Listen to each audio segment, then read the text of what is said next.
In this video, we are going to do a numerical problem on finding the point of inflection of a given function. We have already discussed what is an inflection point.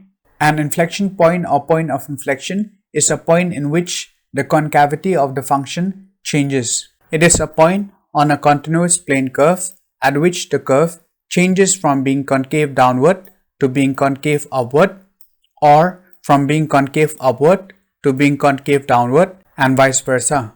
In this diagram, point C and point D are inflection points. At these 2 points, the curvature of the function changes. At an inflection point, the rate of change of the function changes. There are 2 conditions for the existence of an inflection point. The first condition is also known as necessary condition or first order condition.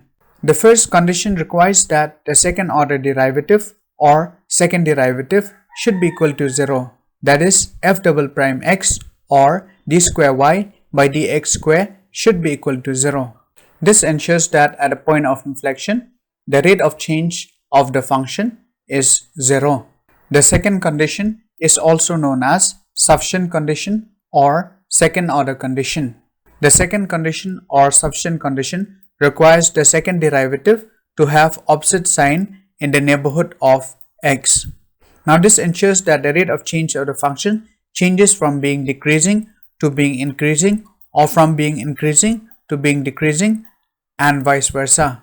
Now let us look at the question. They have asked to find the point of inflection of the function f of x is equal to 2x cubed plus 6x squared minus 5x plus 1. In the solution, we will write down let y equals f of x, which is equal to 2x cubed plus 6x squared minus 5x plus 1. We need to find the point of inflection of the function.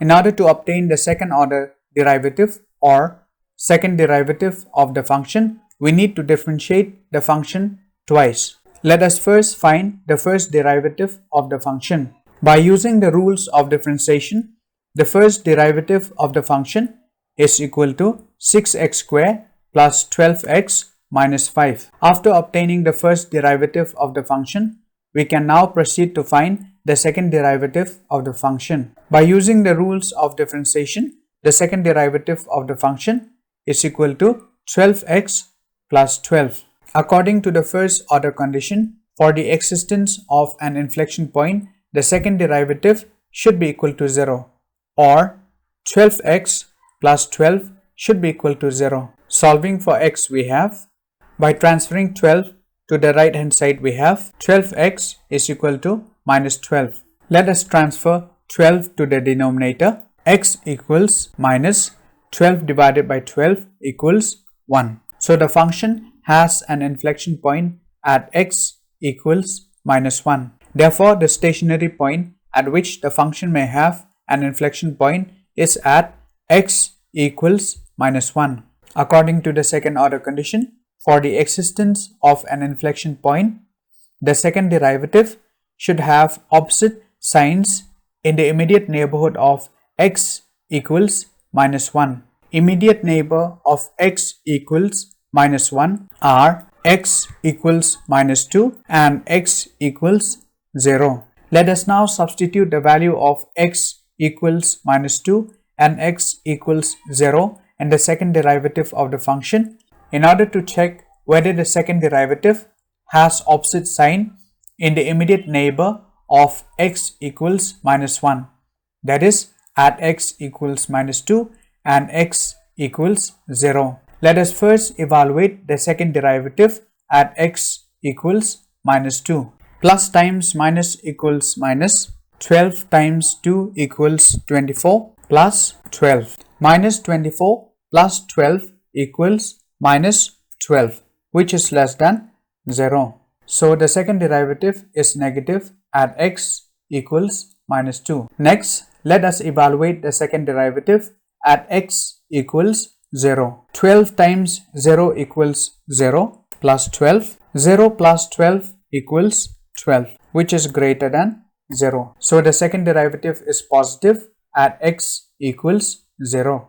Therefore, the function f of x equals 2x cubed plus 6x squared minus 5x plus 1 is concave down for x less than minus 1, and it is concave up for x greater than minus 1. Hence, the graph of the function changes its curvature and x equals minus 1 is an inflection point. Let us calculate the corresponding value of y at x equals minus 1. So in each term, wherever x is present, we shall substitute it by minus 1. By doing so, we have minus raised to the power 3 is equal to minus 1 raised to the power 3 is equal to 1 plus 6 minus raised to the power 2 equals plus 1 raised to the power 2 equals 1. Minus times minus equals plus, 5 times 1 equals 5 plus 1. Plus times minus equals minus, 2 times 1 equals 2 plus 6 times 1 equals 6, 5 plus 1 equals 6. 6 plus 6 equals 12. 12 minus 2 equals 10. So the inflection point is at x equals minus 1 and y equals 10. Let us plot the function f of x equals 2x cubed plus 6x squared minus 5x plus 1 on a graph. Let us input the function. After plotting the function, we can see that the point of inflection is at x equals minus 1 and y equals 10. At this point of inflection, the curve changes from being concave downward to being concave upward.